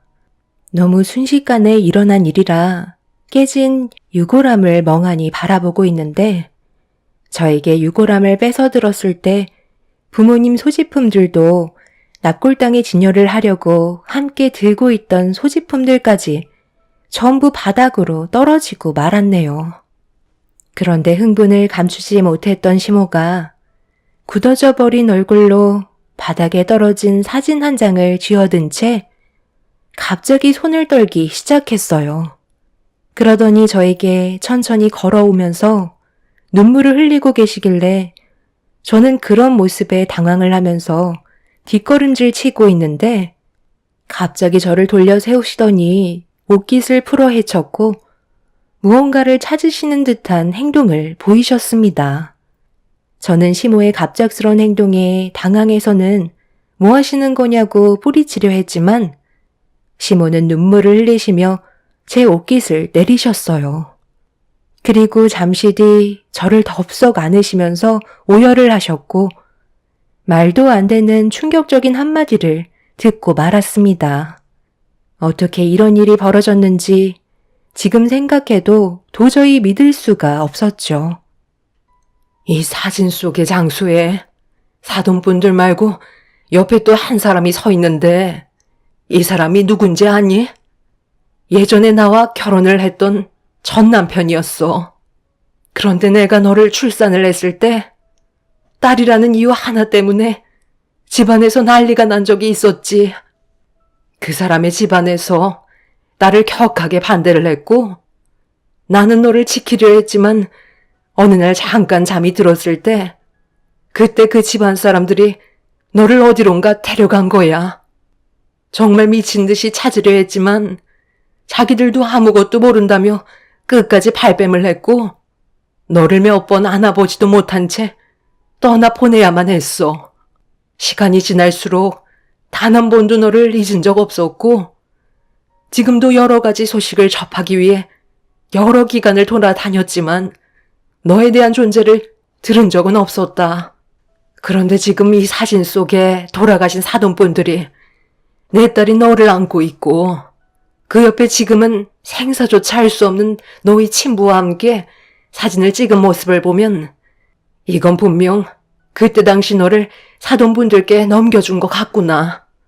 그리고 무언가 거래가 있었겠지. 그래서 내가 급하게 내 딸인 걸 확인해 보려고 옷깃을 내린 거였다. 날개뼈 쪽에 검은 반점이 있었거든. 그런데 혜경이 너도 날개뼈 쪽에 손톱만한 검은 반점이 있는 걸 보고 너무 놀랐다. 충격적인 말은 계속해서 이어졌고 도저히 믿을 수 없는 시모의 말에 입을 다물지 못했습니다. 그동안 친부모라고 생각하며 한치의 의심도 없이 살아왔었는데 그게 아니었다는 것도 버티기 힘든데 눈앞에 저를 보며 오열을 하고 계신 시모가 제 친엄마라는 사실은 더욱더 큰 충격이었죠. 시부는 저에게 가까이 다가오시더니 시모가 한평생 저를 찾지 못해 힘들어 했었다며 정말 다행이라고 제 손을 잡아 주셨어요. 그때 처음 알게 된 사실은 시부도 그때 당시 전 부인이 사고로 세상을 떠나 태어난 지 얼마 되지 않은 아이를 돌봐야 했었는데 쩔쩔매고 있는 시부를 보고 지나가던 시모가 도와주게 되었고 서로의 사정을 알게 되면서 도움을 주고받다가 재혼을 하게 되신 거란 걸 알 수 있었습니다. 어떻게 저에게 이런 말도 안 되는 일들이 펼쳐졌는지 믿을 수가 없었고 그제서야 저를 키워주신 부모님께서 그동안 저를 대했던 모든 행동들에 대해 이해가 되기 시작했어요. 제가 친자식이 아니었기 때문에 항상 막대하셨고 벌어오는 돈으로 생활을 하셨던 모든 것들이 본인들 편하자고 저를 이용했던 걸 알 수 있었습니다. 그날 바닥에 널브러진 부모의 죄를 쓸어 담아 공동으로 처리하는 곳에 바로 처리를 하게 되었네요. 저에게 너무 큰 배신이었고 저를 키워준 돌아가신 부모는 지금까지 그런 사실을 숨겼다는 거에 정신적으로 너무 힘든 상황이었어요. 그리고 시모의 말대로 저는 유전자 검사 결과 시모의 친딸이라는 믿을 수 없는 결과를 서류를 통해 확인할 수 있었어요. 지금 현재 남편은 열심히 재활 치료를 받고 있지만 아직까지 믿을 수 없는 현실들에 많이 혼란스러운 상황입니다. 한순간에 모든 걸 받아들이고 살기에는 너무 오랜 세월이 지났었고 그동안 알지 못했던 진실들이 제 눈앞에 펼쳐져서 이런 상황들을 어떻게 처리해 나가야 할지 모르겠네요. 그냥 흘러가는 대로 살면 되는 걸까요? 여러분들께서 제가 앞으로 어떻게 살아야 할지 조언을 해 주셨으면 좋겠어요. 순식간에 변화된 삶을 받아들이기가 너무 힘이 드네요. 여러분들의 가정은 언제나 평안하시고 행복이 가득하시길 바랍니다. 감사합니다. 안녕하세요. 저는 경기도 광주에 살고 있는 40대 후반 여자입니다. 지금 저희 가족이 처한 상황을 여러분들께 알려드리고자 합니다. 시모의 한마디로 인해 여러 사람이 피해를 본 상태라 현재 화가 많이 난 상태예요. 사건의 시작은 시모가 원래 입이 좀 가벼우신 편인데 약간 흥분을 하시면 아무 말이나 막 뱉으시는 경우가 있으세요. 가족들 대부분이 그냥 흘려듣긴 하지만 시모의 말 한마디 때문에 가족들끼리 서로 얼굴을 붉힌 적이 몇 번 있었죠. 모두가 서로 헐뜯는 걸 별로 좋아하지 않는 편이라 최대한 조심히 상황을 해결해 나가고 완만한 가족관계를 유지하려고 했으나 또다시 문제가 발생이 되고 말았습니다. 정말 오래간만에 모두가 함께 모여 즐거운 분위기를 이끌어가면서 대화를 주고받고 있었는데 시모는 기분이 좋으셨는지 간단하게 술을 드신다는 걸 분위기 때문인지 좀 무리하게 술을 드셨습니다. 남편은 시모에게 건강을 생각해서라도 술을 그만 드셨으면 좋겠다고 얘기했는데 시모는 모처럼 한 가족이 모인 게 좋아서 그런 거라며 점점 더 술의 양을 늘리셨어요. 자주 있는 일도 아니라서 남편은 묵묵히 시모를 지켜보고 있었습니다. 그런데 갑자기 할 말이 있으시다며 저희를 집중시키셨고 진지한 표정으로 입을 여셨네요. 내 얘기를 잘 좀 들어봐라. 나도 이제 나이가 있고 몸도 점점 약해지는 걸 느끼고 있는 상황에서 하나둘 정리를 해야 될 것 같은데 일단 내가 가지고 있는 것부터 정리하고 싶은데 너희들 의견을 좀 들어보고 싶어서 이렇게 한자리에 모인 김에 내 생각을 얘기하마. 너희 아빠가 사고로 세상을 떠나면서 남겨두고 간 재산이 얼마나 되는지 너희들도 대충은 알고 있을 거다. 그동안 이 재산을 어떻게 할지 정말 고민이 많았거든. 그냥 가지고만 있는 것도 아닌 것 같은데 돈 문제는 상당히 예민하잖아? 그래서 쉽게 말을 꺼내지 못했었는데 한두 살 먹은 나이들도 아니라서 내가 정한 결정에 대해 존중해 줄 거라 생각한다. 너희들이야 머리가 워낙 좋으니까 재산을 나눠주면 당연히 더 많은 돈을 불릴 수야 있겠지. 그런데 그것도 개개인마다 능력이 다를 거 아니야? 나는 너희 아빠가 살아생전 힘들게 일해서 모아놓은 재산을 아무 생각 없이 사용하는 걸 원하지 않는다. 그래서 재산을 나눠줄 때 학력별로 나눌까 하거든. 내 아들들이야 어차피 다들 좋은 대학 나와서 대기업 다니고 있잖아. 그런데 그 뒤에서 누가 제일 중요한 역할을 하고 있지? 바로 내 아들의 배필이자 우리 집안의 며느리인 너희들이잖아. 돈을 불리는데도 경제관념이 바로 잡혀 있어야 가능한데 그것도 내 아들과 어느 정도 조건이 맞아야 그 시너지 효과가 더 커질 거 아니야? 그리고 내 마음도 더 편할 테고. 이 나이 먹고 너희들에게 재산을 나눠줬는데 맨날 까먹고 있는 모습만 보면서 속 태울 수는 없잖니? 그래서 이렇게 재산을 분배하기로 했다. 막내 며느리의 학벌이 제일 좋으니 내가 가지고 있는 재산 중에 많은 부분을 차지할 테고 다음은 둘째 며느리 그리고 첫째 며느리가 분배를 받을 거다. 금액은 정해지지는 않았으나 아무래도 막내 며느리가 제일 많은 재산을 가져갈 것 같구나. 이건 오로지 내 생각이니 이 문제에 대해 다른 의견이 있으면 이 일을 제기해도 된다. 크게 반대하는 거 없으면 이대로 진행할까 하는데 아무 말 없는 거 보니까 나쁘지 않나 봐. 나쁘지 않은 게 아니라 어이가 없어서 그러는 거예요. 어떻게 그런 생각을 하실 수 있는 거예요? 그럼 제 아내가 제일 학벌이 좋지 않으니까 재산 분배를 적게 해주시겠다는 거잖아요. 이건 아예 차별 대우 아닌가요? 뭐든 똑같이 나눠야 한다고 생각하는데요. 그렇지 않고선 이건 싸움밖에 안 된다고요. 저는 이 문제에 대해 반대할게요. 더는 가족들끼리 싸우고 싶은 생각 없어요. 그리고 이런 생각을 가지고 계셨으면 자식들 먼저 따로 모아서 의견을 물어보셨어야죠. 대놓고 이 사람 무시하는 것밖에 더 돼요? 방금 어머니가 하신 말씀 저는 받아들이지 못할 것 같아요. 다들 나랑 같은 생각이지? 재수 씨들도 그렇게 생각하고 있죠? 어떻게 이런 생각을 하고 계셨는지 너무 황당하네요. 잠깐만요. 제 의견은 좀 다른데요. 저도 대학 나오고 좋은 직장 다니는 게 제 인생을 위해서이기도 하지만 나중에 시집 갈 때 좋은 조건의 며느리로 인정받고 싶어서 그런 것도 있었거든요. 사람마다 노력의 차이니까 당연히 그에 따른 합당한 보상이라고 생각해요. 어머님이 큰형님, 작은형님보다 저를 인정해 주시는 거잖아요. 그럼 당연히 감사하게 받아들여야죠. 언제 또 이런 기회가 오겠어요. 제가 좋은 학력에 좋은 회사를 다니고 있으니까 돈에 대해서도 형님들보다 보는 눈이 훨씬 더 밝지 않겠어요? 어머님이 하신 결정, 저는 따르도록 할게요. 이번 기회는 놓치고 싶지 않네요. 저도 나쁘지 않은 조건이라고 생각해요. 무조건 공평하게 나누거나 아니면 집안의 장남이 제일 많은 재산을 가져가는 그런 식상한 의견보다 오히려 지금이 훨씬 좋은 것 같은데요? 그런데요, 어머님이 아직 모르시는 부분들이 있는 것 같아서 말씀드릴게요.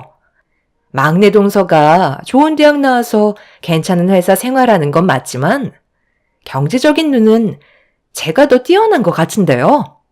며느리들 중에 돈에 대한 개념을 제일 많이 이해하고 있는 게 저 아닌가요? 막내 동서는 그냥 회사를 다니지만 저는 직접적으로 세금과 관련된 일을 하고 있잖아요. 돈도 벌고 절약 정신도 투철한 세무사인 제가 훨씬 더 많은 재산을 가져가는 게 옳다고 생각해요. 어머님, 저도 꽤 이름 있는 대학 나와서 세무 일을 하고 있는데 막내 동서보단 제가 훨씬 더 조건이 괜찮다고 봐야죠. 이 부분만 수정해 주시면 저는 더 이상 토달지 않고 재산 받겠습니다. 남편의 생각과는 전혀 다른 방향으로 흘러가기 시작했어요. 시모의 한마디에 가족들 모두 흔들리지 않겠다고 몇 번이나 대화를 나눴었는데 재산 문제는 상황이 전혀 달랐어요. 더군다나 며느리들의 개인 능력을 보고 재산을 나눠주겠다는 건 당황스러울 뿐이었죠. 그렇게 된다면 중졸인 저 때문에 남편이 받게 될 재산이 적어지는 거였어요.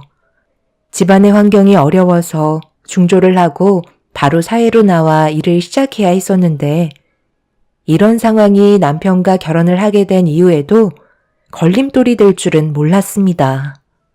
남편은 너무 불공평하다면서 반박을 했지만 둘째, 셋째 동서는 반대로 오히려 적극적인 자세로 나오고 있었습니다. 그런데 둘째 동서가 세무사로 일을 하고 있다는 거에 시모가 혹하게 되자 막내 동서도 자신이 가지고 있는 스펙에 대해 얘기하면서 둘째 동서를 견제하고 있었어요. 점점 더 목소리가 높아지고 있는 걸 옆에서 지켜보고 있는데 또다시 폭풍이 휘몰아치려는 준비를 하고 있었죠. 여기서 문제가 시동생들은 묵묵히 지켜보고 있었고 크게 나서지 않는 모습에 남편이 당황해하면서 따로 대화를 하길 원했어요. 그제서야 둘째 시동생이 입을 열었네요. 형, 정말 속 보이는 거 알아? 장남이라서 어머니의 재산을 제일 많이 가져가고 싶어서 지금 이러는 거야?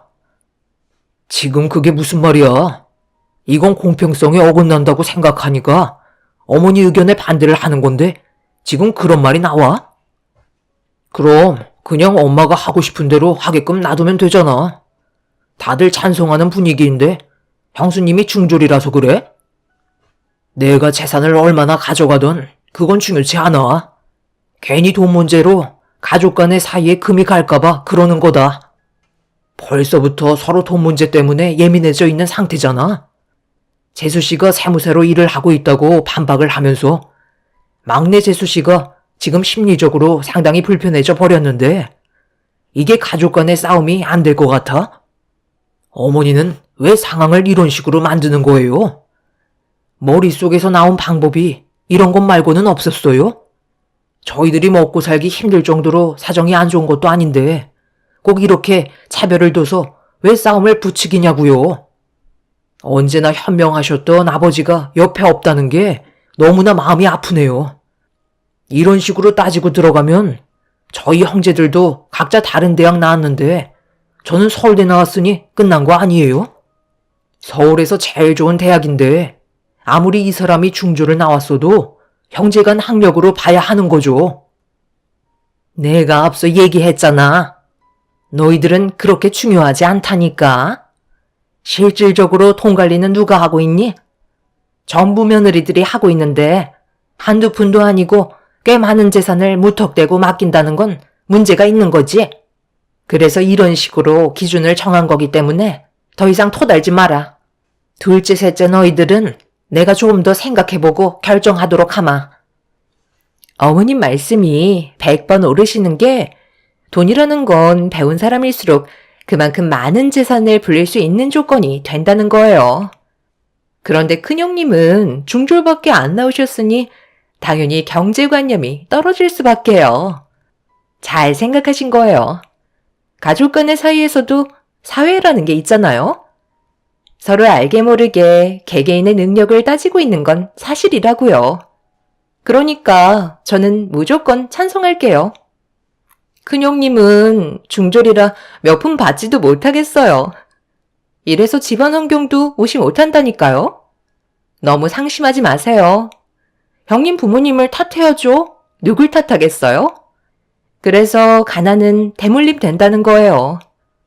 집안 사정이 안 좋아서 일찍 사회로 뛰어들었으니 당연히 남들보다 배운 지식이 모자란 거죠. 집안 유전자를 봐도 딱 알 수 있지 않나요? 저희 애들은 학교에서 1, 2등을 다투고 있는데 형님 애들은 중간도 겨우 턱걸이 한다면서요? 걔들이 커서 똑같은 길을 걸을 테고 결국에는 뻔한 회사에 쥐꼬리만한 월급 받아가면서 남은 인생 살아가겠죠. 그래서 집안의 학력이 정말 중요한 거예요. 재수씨, 지금 뭐 하자는 거야? 싸움을 부추기겠다는 거야? 어머니한테 인정받았다고 생각하니까 생각 없이 아무 말이나 뱉어대도 된다고 생각하는 건 아니지? 봐주는 것도 한계가 있는 거라고. 잘 알지도 못하면서 어디서 입을 함부로 놀려? 왜 이 사람한테 화를 내고 그래? 괜히 형수님 때문에 재산을 제일 적게 받게 됐으니 우리한테 화풀이 하는 거야? 예상했던 일이 시모의 한마디로 인해 터지고 말았습니다. 셋째 동서는 저에게 그동안 알게 모르게 많은 불만을 가지고 있었는지 제 삶에 대해 문제가 있다며 지적을 하고 있었네요. 배운 것도 없는데 집안의 제일 큰 형님이라고 대우를 해줘야 하는 것도 마음에 들지 않았었겠죠. 이것저것 시키기라도 하면 항상 입이 나왔었는데 속으로 제가 중졸밖에 안 나왔다는 걸 무시하고 있었을 게 동서의 한마디로 모든 걸 알 수 있었습니다. 그렇게 심각해진 분위기 속에 시모는 가족끼리 서로 씻을 수 없는 상처되는 거침없는 말들을 주고받고 있는 모습을 보면서 안주거리 삼아 술을 들이키고 계셨어요. 확실하게 느낄 수 있었던 건 시모가 이런 분위기를 즐기고 있다는 거였고 참다 못한 저도 한마디 하게 되었죠. 돈도 중요하지만 가족들끼리 서로 얼굴 붉히면서 가져가게 되는 재산이 그렇게 중요할까? 돈은 있다가도 없는 건데 이렇게까지 해야 되겠어? 솔직히 어머님께서 주시는 재산을 받는다고 삶이 엄청나게 부유해지는 것도 아니잖아. 그동안 잘 살아왔었는데 고작 재산 몇 푼 된다고 이렇게까지 안 좋은 감정으로 막말을 주고받는 건 내가 봤을 땐 잘못된 것 같아. 동서들은 당연히 좋은 대학 나왔으니 그에 따른 보상을 많이 받고 싶겠지. 하지만 돈을 받고 나서 서로 얼굴 안 보고 인연 끊을 거야? 그렇게 살면 행복하겠어? 지금 하는 행동들은 무조건 후회하게 되어 있다고. 어머님 봐봐. 더 이상 아무 말씀도 하지 않고 지금 우리가 싸우고 있는 모습을 즐기고 계시잖아. 이런 모습을 안주거리 삼고 계신 거 안 보여? 재산을 지금 당장 주시겠다는 것도 아니고 나중에 마음이 바뀌셔서 세상 떠나시기 전까지 가지고 계시면 지금 우리의 싸움이 의미가 있을까? 다들 제발 생각 좀 하고 행동했으면 좋겠어. 어머님이 얼마나 많은 재산을 가지고 계신지 아직 다들 파악도 못했잖아. 모든 게 눈앞에 펼쳐지지 않는 이상 섣부른 모습을 보인다는 건 나중에 분명 후회가 뒤따를 거야. 내가 비록 중졸밖에 안 되지만 사회생활을 정말 오랜 기간 경험해 온 걸 바탕으로 얘기하자면 돈 때문에 사람 망하는 거 정말 많이 봐왔어. 가족이 정말 중요하다는 걸 깨닫게 된다 해도 그때는 이미 늦은 거라고. 그런 상황들이 오기 전에 한 번 더 생각하고 움직여야 되지 않을까? 우리가 그동안 얼굴 봐온 시간이 얼마인데 모든 관계를 끊어내고 싶은 거야? 중졸인 주제에 교수 나셨네. 네가 그렇게 백날 떠들어봤자 어차피 애들은 중졸인 너의 말을 귀에 담아두지도 않는다. 내가 돈을 안 주겠다고? 재산이 얼마인지 말을 안 해서 불안하다고? 지금 확실하게 이 자리에서 말하마. 내가 가지고 있는 재산의 금액은 총 10억이고 분배 결정이 되는 순간 바로 지급할 거다. 둘째, 셋째 중에 모든 걸 따져봤을 때 제일 조건이 좋은 며느리와 내 아들이 7억을 가져갈 테고 그 다음이 3억을 가져가게 될 거다. 큰 며느리 너는 그 입이 문제야. 가만히라도 있으면 떨어진 거라도 주워 먹을 수나 있지. 어쩜 말하는 게 남아있던 전까지 떨어지게 만드니? 술맛도 다 떨어졌다. 돈 주면 감사하게 받을 것들이 어디서 착한 척이야. 더 이상 할 얘기 없으니까 다들 각자 집으로 돌아가도록 해라. 쓸데없이 입을 놀리셔서 왜 어머님 심기를 건드세요? 돈이면 뭐든 다 되는 세상에 가족이 무슨 소용이 있어요? 어머님, 그런데 재산 분배 차이가 너무 심한 거 아니에요? 반반도 아니고 7억에 3억은 너무 차이가 많이 나요. 제가 7억을 못 받을 수도 있는 거잖아요. 4억으로 올려주시면 안 될까요?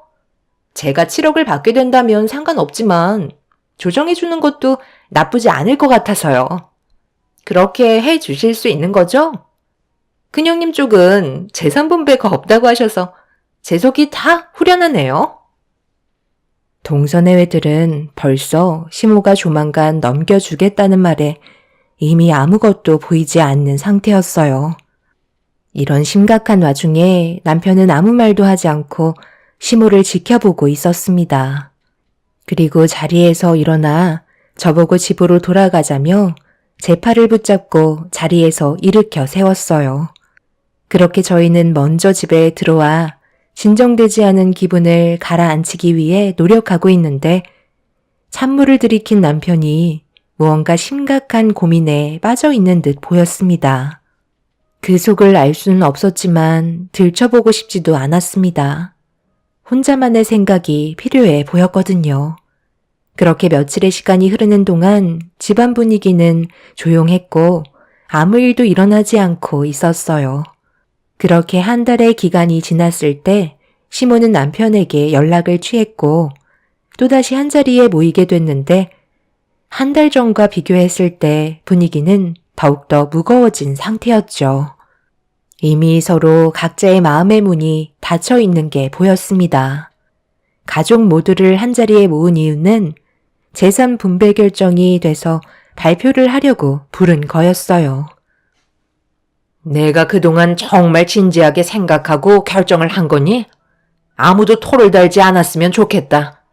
제일 많은 재산을 분배받게 될 아들은 둘째고 나머지는 막내 아들이 가져가게 될 거다.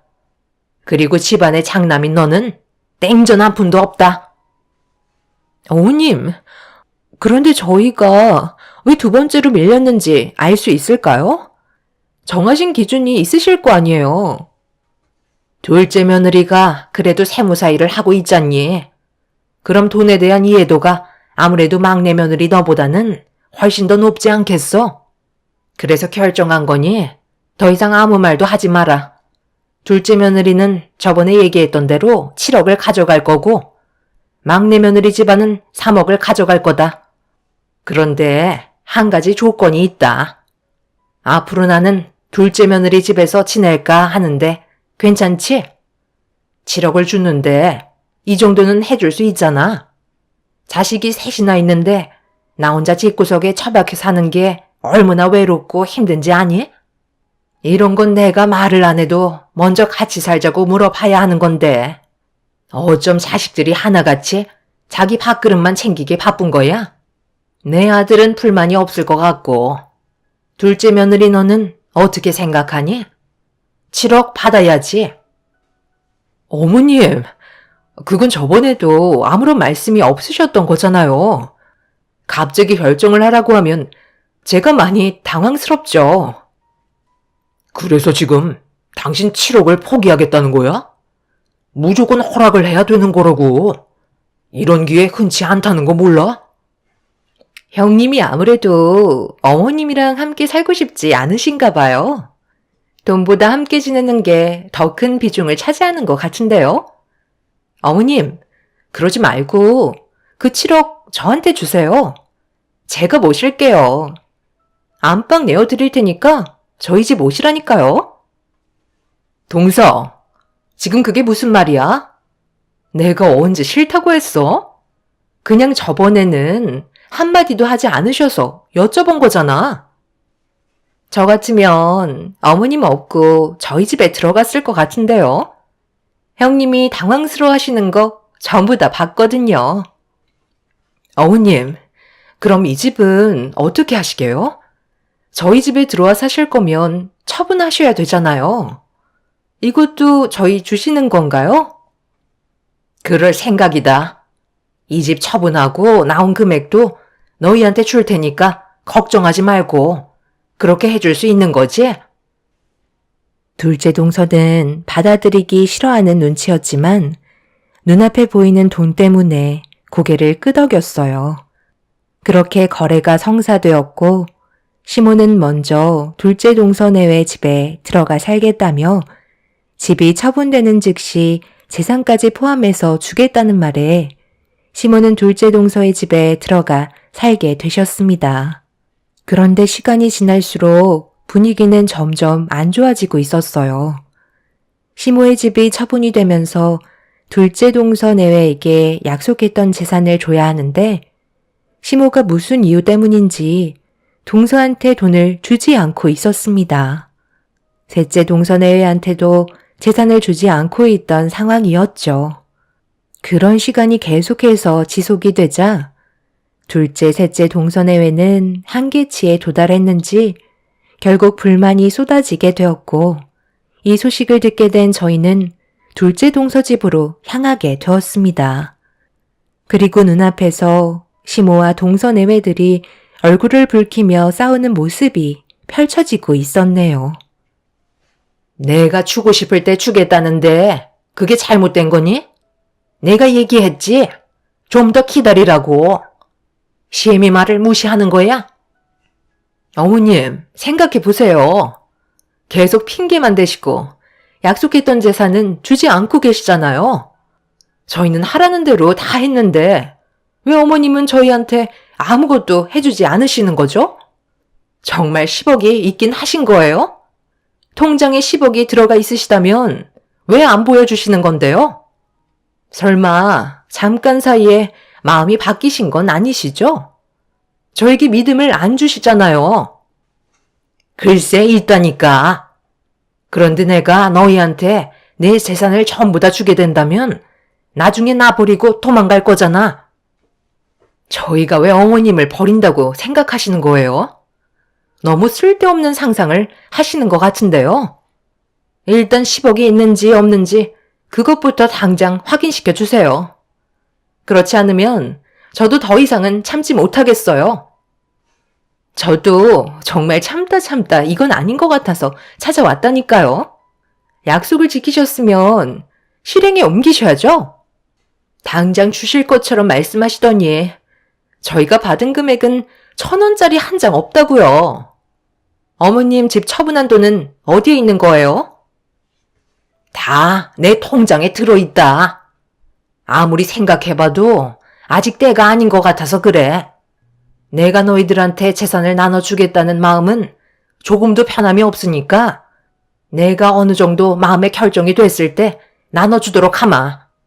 큰 돈을 치고 있다가 막상 너희들한테 전부 다 나눠줄 생각하니까 마음이 허하고 불안해서 그런 거니 이해 좀 해줘라. 그 정도는 해줄 수 있잖아. 어머님, 솔직하게 얘기하세요. 진짜 돈이 있으신 거 맞아요? 제가 곰곰이 생각을 해봤는데 아버지가 10억을 가지고 계셨다는 게 저는 납득이 되지 않아서요. 저희 가족이 그렇게까지 많은 돈을 쥐고 있었다는 걸 전혀 알지 못했었거든요. 있다니까. 내가 나중에 보여준다고. 그러니 이제 그만들 하고 밥이나 먹으러 가자. 둘째 며느리가 재산 안 준다고 이젠 밥까지 굶긴다니까. 내가 얼마나 서운한지 아니? 사람을 이렇게 못 믿어서야 되겠어? 일단 외식이나 하러 가자. 어머님, 이 사람이랑 저번에 대화를 좀 나눴었는데요. 솔직하게 얘기해 주세요. 10억이라는 재산 없으신 거 맞죠? 아버님께서 살아생전에 그렇게까지 많은 돈을 가지고 계셨다는 걸 이 사람은 전혀 알지 못했었대요. 누구보다 이 사람이 아버님이랑 제일 가까운 사이였잖아요. 그리고 저희가 알지 못하는 재산을 가지고 계신다면 보여주실 수 있는 거 아닌가요? 그래야 불만들이 쏟아져 나오지 않죠. 혹시 저희들한테 거짓말 하신 건 아니시죠? 이런 식으로 나오시면 누가 믿겠어요? 내가 있다면 있는 거지. 어디서 지금 의심하는 거야? 다들 내 재산 안 가지고 싶어? 보여주면 되는 거지? 그럼 더 이상 아무 말도 하지 않는 거다. 너희들의 눈빛이 너무 무서워서 내가 별의별 생각이 다 들어가.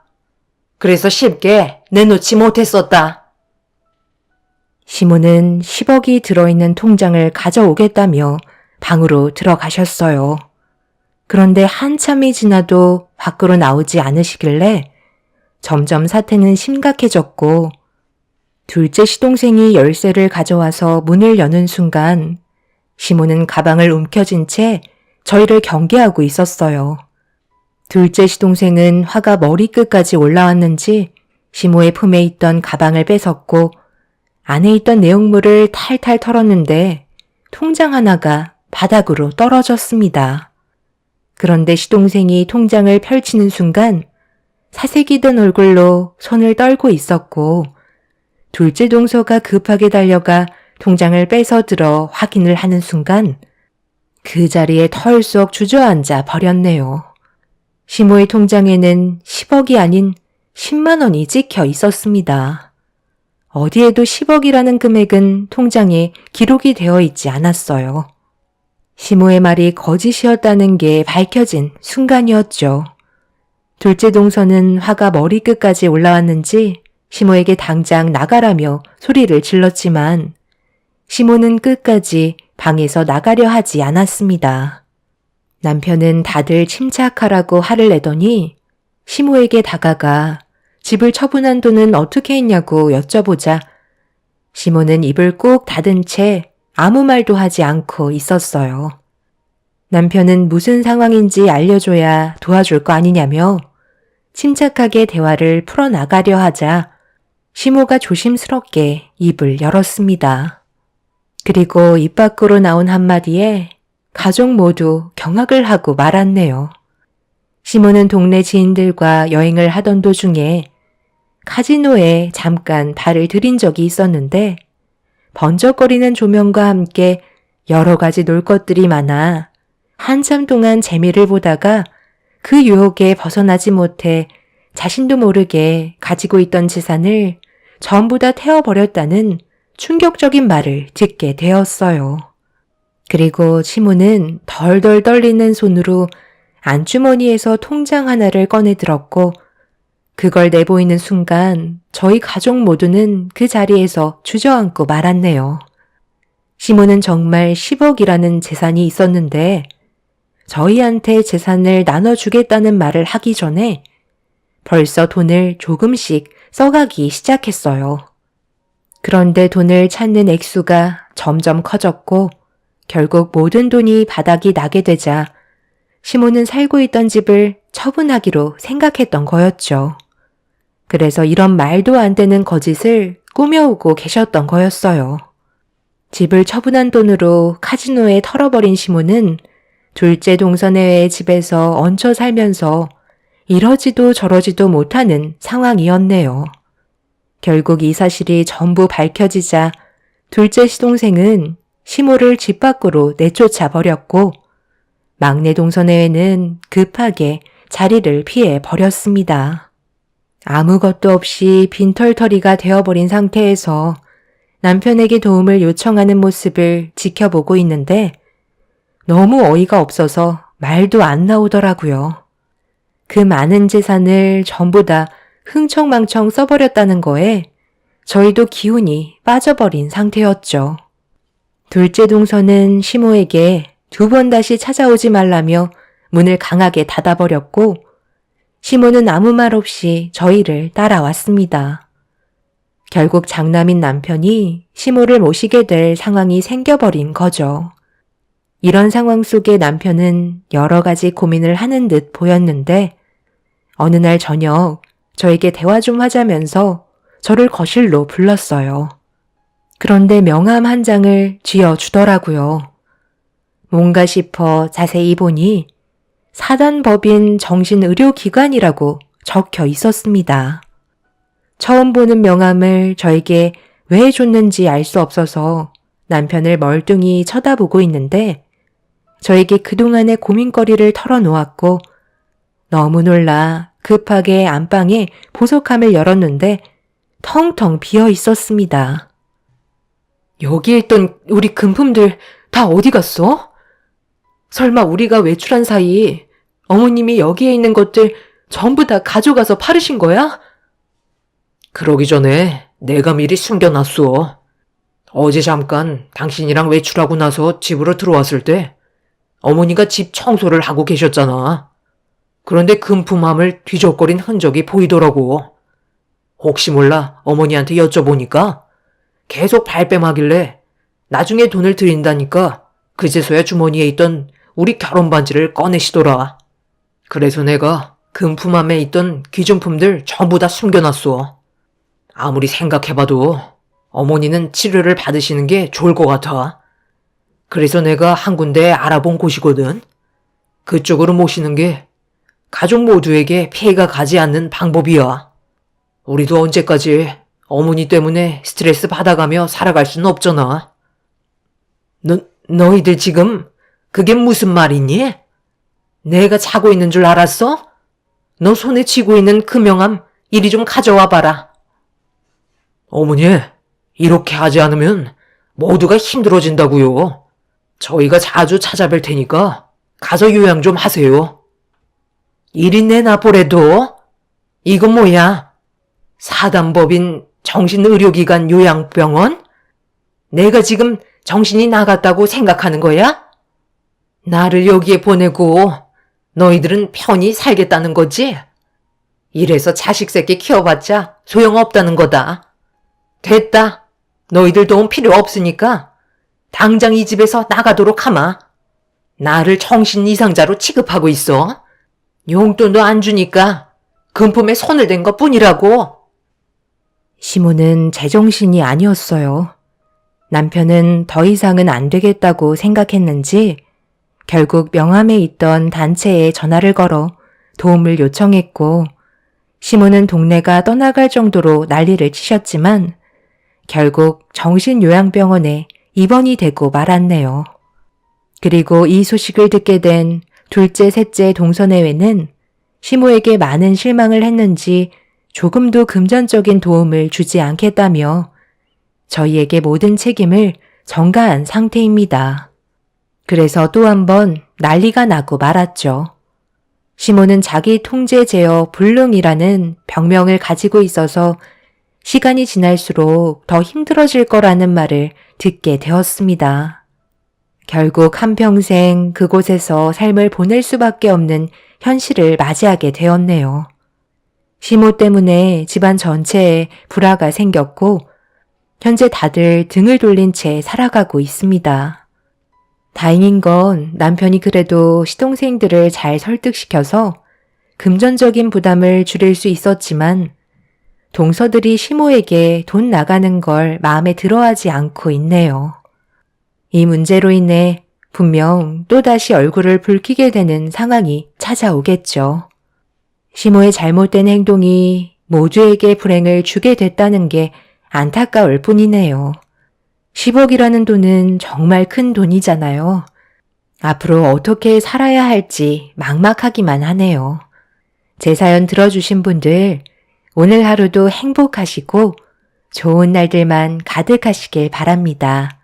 감사합니다.